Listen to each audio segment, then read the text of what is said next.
여러분 안녕하십니까? 헬로티비 강원 뉴스입니다. 단선으로 운행되던 중앙선 원주 제천 구간 철도 복선화 사업이 완공돼 정식 운행에 들어갔습니다. 노선 개편에다 KTX 열차까지 도입되면서 서울에서 최소 50분 정도면 원주에 도착할 수 있는데요. 여기에 여주와 원주를 잇는 수도권 복선전철 건설도 확정돼 원주의 수도권 시대가 열릴 것으로 기대됩니다. 이다혜 기자입니다. 5일 오전 11시 서울 청량리역을 출발한 KTX 열차가 1시간도 안 돼 원주역 승강장으로 들어옵니다.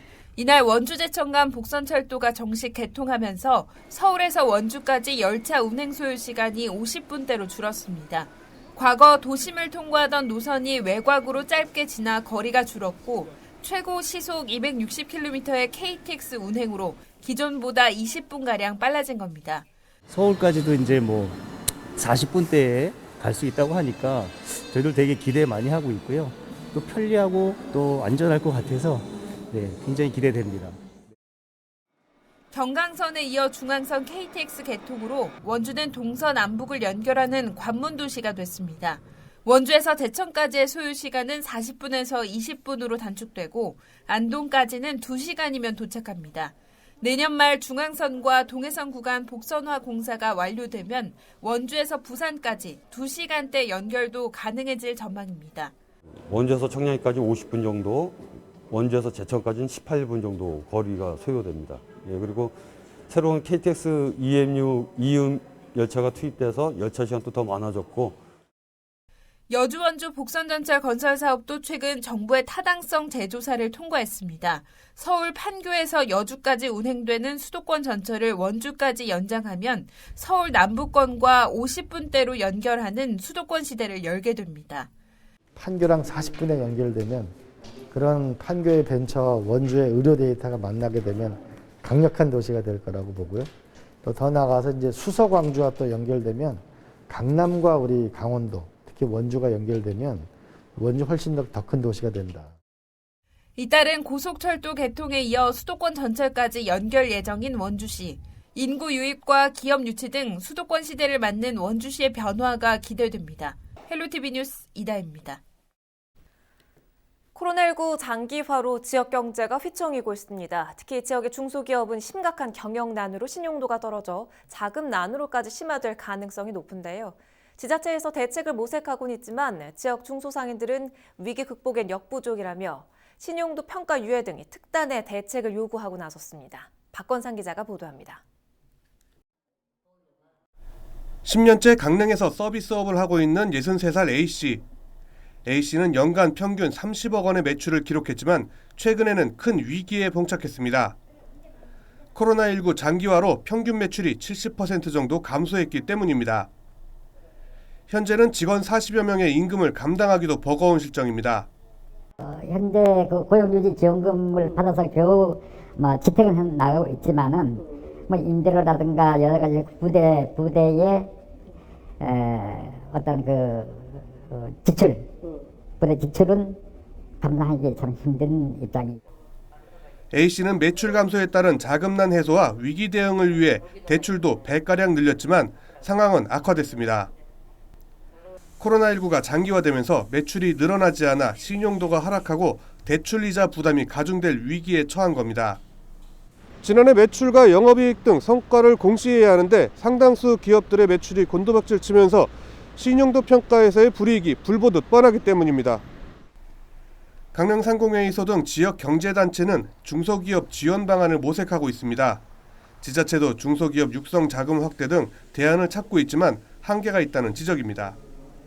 2019년 대비해서 2020년에 기업들의 실적들이 저조해졌을 때 금융기관으로부터 이자를 더 올린다거나 또 나갔던 대출금을 회수하는 이러한 영향이 예상되어 가지고 금융기관들을 모셔놓고 초청 간담회를 하면서 이 문제를 심도 있게 서로의 애로사항을 허심탄회하게 같이 논의했던 적도 있었습니다. 중소기업과 상인들은 매년 3월 진행되는 신용도 평가 유예를 요구하고 있습니다. 코로나19라는 특수 상황을 고려해 정책적 지원이 우선돼야 한다는 이유입니다. 매출이 적어짐이 돼가지고 신용등급이 많이 떨어지고 아무래도 신용등급이 떨어짐으로써 해서 대출을 받는데 이자가 더 비싸지고 또 정부에서는 또 보증도 안 써줄 거고 앞으로는 정부에서 이자만 내도 유례없는 코로나19 사태로 멈춰선 지역경제. 중소기업과 소상공인의 경영난 극복과 지역경제 활성화를 위해 정부 차원의 대책이 필요해 보입니다. 헬로티비 뉴스 박건상입니다. 원주 혁신도시에는 12개 공공기관이 모여 있습니다. 이 중 7개 기관이 서울과 경기 등 수도권에 사는 직원들을 위해 통근버스를 운행하고 있는데요. 지역에서는 이 통근버스 때문에 직원들의 지역 정착률이 낮다며 버스 운영을 전면 중단해야 한다는 목소리가 나오고 있습니다. 김선화 기자가 취재했습니다. 퇴근 시간을 앞둔 원주 혁신도시 공공기관. 주차장에 전세버스들이 모여 있습니다. 줄지어 세워진 버스에 직원들이 하나둘 올라탑니다. 서울과 경기 등 수도권으로 퇴근하기 위해서입니다. 전체 13개 공공기관 중 7곳이 통근버스 42대를 운영하고 있습니다. 버스가 떠나고 난 후 혁신도시 거리는 유령도시라고 불릴 만큼 썰렁합니다.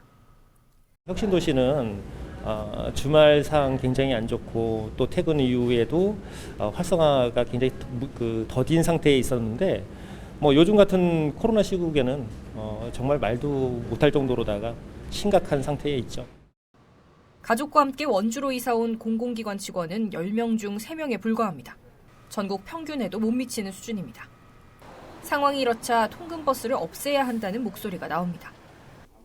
최근 원주시의회는 혁신도시 공공기관 수도권 통근버스 운행 중단을 촉구하는 건의안을 채택해 정부와 강원도 지역구 국회의원에게 전달했습니다. 시의회는 정부 세종청사와 수도권을 잇는 통근버스가 올해 40%로 감축 운행되고 2022년에는 전면 중단될 예정이라며 원주 혁신도시 통근버스도 이같이 운행을 중단해야 한다고 주장했습니다. 우리 국가교통균형발전 차원에서 이주하게 되었으니 나머지 통근하시는 분들도 여러 가지 어려움이 있겠지만 우리 혁신도시로 이주해 주십사 하는 말씀들을 드리게 되는 겁니다. 하지만 통근버스 전면 중단이 현재 상황에 실질적인 대안이 될 수 없다는 지적도 나옵니다. 대부분이 정주 여건이 미흡하거나 또 공공기관의 수당 근무의 특성 그리고 임직원들의 그 연령에 따른 이주가 어려운 이유들 이런 이유들에 대해서 각각의 정책적 지원을 하는 방안이 필요하다고 생각합니다. 이주 가능성이 높은 대상을 특정해서 맞춤형 정착 지원책을 마련해야 한다는 겁니다. 국가 균형 발전과 지역 경제 활성화를 위해 조성된 원주 혁신도시. 당초 취지를 살릴 수 있도록 혁신도시 활성화를 위한 고민이 더욱 필요해 보입니다. 헬로티비 뉴스 김선아입니다.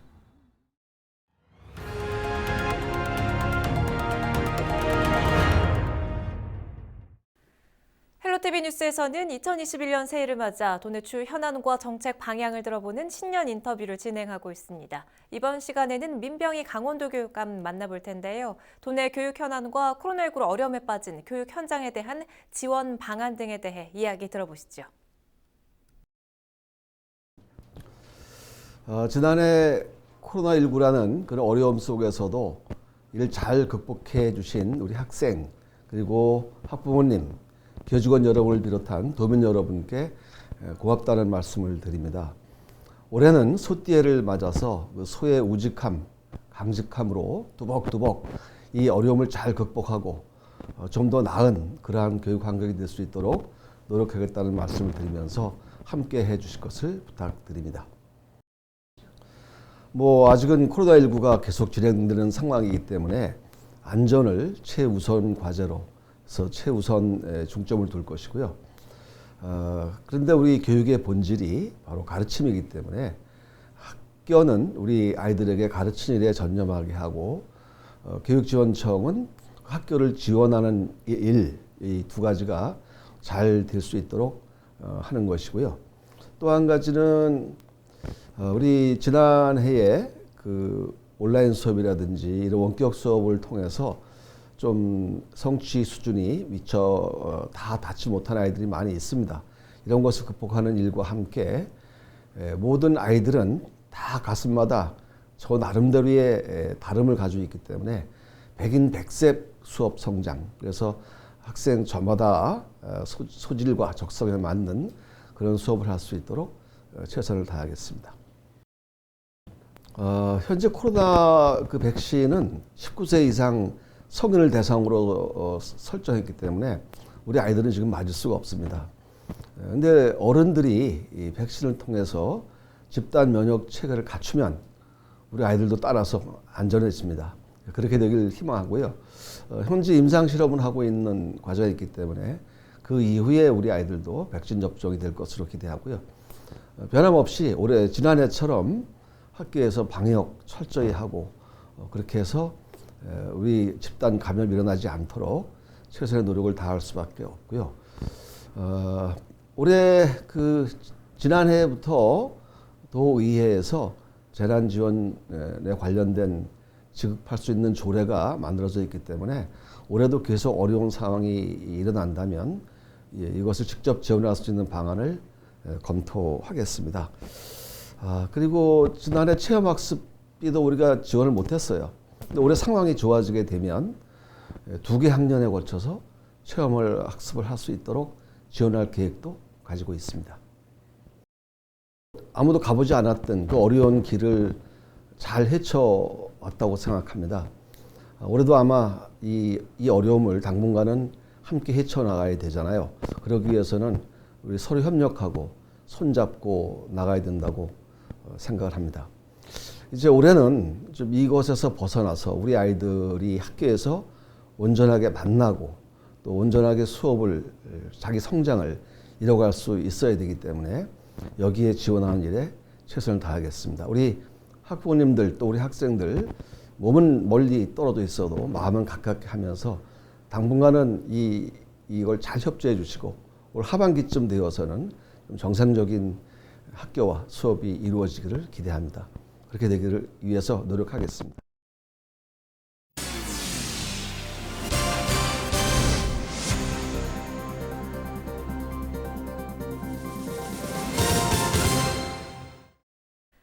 홍천 출신이자 전 축구 국가대표인 이영표 선수가 강원FC 신임 대표로 선임됐습니다. 선수 생활을 마감한 지 7년 만에 고향 그라운드로 돌아온 건데요. 35년간 쌓아온 축구 노하우를 살려 강원FC를 명문구단으로 만들겠다는 포부를 밝혔습니다. 장진철 기자가 취재했습니다. 2002년 한일 월드컵에서 맹활약한 꾀돌이 이영표 전 국가대표 선수. 선수 생활을 마감한 지 7년 만에 고향인 강원도로 돌아왔습니다. 이번에는 선수도 감독도 아닌 강원FC를 이끌어갈 대표이사입니다. 이 대표이사는 축구를 잘하는 팀이 사랑을 받는다라는 신념을 바탕으로 매력적인 구단을 만들겠다는 포부를 밝혔습니다. 일단 축구를 잘하는 것이고요. 그다음에 팬들에게 매력적인 팀이 되는 거고요. 그것은 이제 뭐 관중이 많아지는 것도 다 포함하겠죠. 또 한 가지는 재정적으로 안정된 팀을 만드는 것. 축구를 잘하는 것과 팬과 이 재정, 이 삼박자가 균형을 이루는 것이 저는 되게 중요하다고 생각하는데, 특히 선수 출신인 만큼 선수를 비롯한 구단 구성원들과 수평적인 관계를 유지하겠다고 약속했습니다. 대표이사 선임을 마친 강원FC는 올 시즌 한 단계 도약을 위한 본격적인 준비에 나섰습니다. 지난 시즌 2부 리그 최우수 선수로 뽑힌 북한 국적을 지닌 수원FC 공격수 안병준 선수 합류가 확정됐습니다. 또 윤석영 선수와 임창우 선수 등을 영입해 수비를 보강하고 미들필더 황문기 선수까지 영입을 완료하는 등 선수 영입에 박차를 가하고 있습니다. 강원도가 추진 중인 축구 전용 경기장 건립도 이 대표이사가 구심점 역할을 하기로 했습니다. 강원FC를 위한다는 것은 강원도민과 강원도 축구 팬들을 위한 것이고, 또 강원도 축구 팬들을 위한다는 것은 강원도민들의 삶을 위한 것이기도 하기 때문에 반드시 저는 강원FC가 거기에서 여러 가지 의견을 개진할 수 있어야 되고, 또 전용구장을 짓는 데 결정적인 역할을, 핵심적인 역할을 강원FC가 반드시 해야 된다. 올해 44살 K리그 최연소 경영자가 된 이영표 대표. 앞으로 2년 동안 강원FC를 이끌어갑니다. 10년 후에 강원FC는 평균 관중 15,000명을 반드시 만들어낼 수 있다라는 생각이 있습니다. 그래서 넓게 깊게 멀리 보고 한 사람 한 사람의 삶 속에 들어가서 그 사람의 역사를 만들어주는 일을 지금부터 강원FC가 해야 된다. 헬로티비 뉴스 장진철입니다. 양양공항을 모기지로 지역관광 활성화에 중추적인 역할이 기대되던 플라이강원이 코로나19로 심각한 경영 위기를 겪었는데요. 공격적인 마케팅을 통해 제2륙을 준비하고 있습니다. 강원도의 운항 장려금과 기관 투자 유치 등으로 자금난 극복도 기대됩니다. 박건상 기자가 보도합니다. 양양국제공항을 모기지로 한 플라이강원. 지난해 코로나19의 장기화로 심각한 경영 위기를 겪었습니다. 주요 노선의 운항이 중단되면서 일부 직원들은 무급휴직에 들어가고 심각한 자금난에 매각설이 나오기도 했습니다. 하지만 플라이강원은 매각설을 일축하고 2021년은 보다 공격적인 투자와 마케팅으로 재도약에 나선다고 밝혔습니다.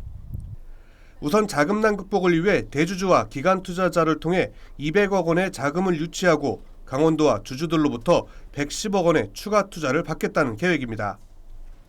플라이강원은 추가적인 투자 유치 계획이 구체화되고 있다며 조만간 강원도에 60억 원에 달하는 운행 장려금을 신청할 계획이라고 밝혔습니다. 자금난이 해소되면 공격적인 마케팅으로 코로나19 이후 시대를 준비합니다. 중장거리 투입에 가능한 중형기 2대를 도입하고 중국과 일본, 동남아 등 노선도 확대할 계획입니다. 코로나19가 장기화되는 상황 속에서도 굉장히 어려운 상황 속에서 자구 노력을 진행하면서 이제 버티고 있었는데 백신이 나온 만큼 저희가 조금 더 노력을 해서 날개를 활짝 펴는 모습을 보여드리고 싶습니다. 전문가들도 플라이강원의 경영 정상화를 위해 공격적인 경영 계획을 조언합니다. 코로나19가 종식되면 제한됐던 관광 수요가 폭발적으로 증가할 가능성이 높기 때문입니다. 항공사의 수익이 대부분 보면 여객 운송, 화물 운송, 그런 운송에 따라서 비례적으로 매출액이 증가하는 그러한 경향이 있거든요. 그래서 그런 부분들을 봤을 때는 노선에 대한 중복성, 그리고 노선이 만약에 미래 수익 창출 가능성을 봤을 때 겹치지 않는다. 그렇게 하면 조금 더 유인이 될 수 있겠죠. 양양공항을 모기지로 한 플라이강원. 보다 다양하고 적극적인 경영이 위기를 극복하고 지역 관광 경기까지 활성화할 수 있을지 주목됩니다. 헬로티비 뉴스 박건상입니다. 강원도 주민등록 인구가 4년 만에 증가세를 기록했습니다. 행정안전부 주민등록 인구 통계를 보면 지난해 말 기준 2019년 말에 비해 1,338명이 증가한 154만 2,840명으로 집계됐고, 이는 지난 2016년 마지막으로 증가한 이후 4년 만인 것으로 나타났습니다. 지역별로는 원주시가 5,160여 명이 늘어 35만 4,376명으로 가장 많았고, 춘천시가 1,474명이 증가해 28만 2,765명으로 뒤를 이었습니다. 반면 태백과 삼척, 영월과 정선 등 폐광 지역과 철원과 화천, 양구 등 접경 지역은 급격한 감소세를 보였습니다. 원주시는 강원형 청년 일자리 지역 정착 지원 사업을 추진합니다. 강원형 청년 일자리 지역 정착 지원 사업은 지역 기반의 중소기업에 취업하는 청년들의 인건비를 보조해 안정적인 일자리 정착을 도모하는 사업입니다. 원주시는 주 사무소 또는 영업소를 지역에 두고 청년을 정규직으로 채용할 계획에 있는 중소기업을 대상으로 참여업체를 선정하고 만 39세 이하 청년 근로자를 신규 채용하면 1인당 월 최대 200만 원을 2년간 지원할 방침입니다. 앞서 원주시는 지난 2018년부터 80개 업체에 134명의 인건비를 지원했습니다. 강릉시가 11일부터 2차 긴급생활안정지원금을 지원합니다. 지원 대상은 지난해 12월 23일 기준 강릉시에 주민등록을 둔 모든 시민입니다. 지급액은 1인당 10만 원이고 취약계층은 현금으로, 일반 가구는 강릉페이로 지급됩니다. 신청은 11일부터 2월 10일까지 강릉시청 홈페이지나 강릉페이 앱, 읍면동 주민센터를 통해 할 수 있습니다. 헬로티비 강원 뉴스가 준비한 소식은 여기까지입니다. 저희는 언제나 지역 주민 여러분과 함께하겠습니다. 지금까지 시청해주신 여러분 고맙습니다.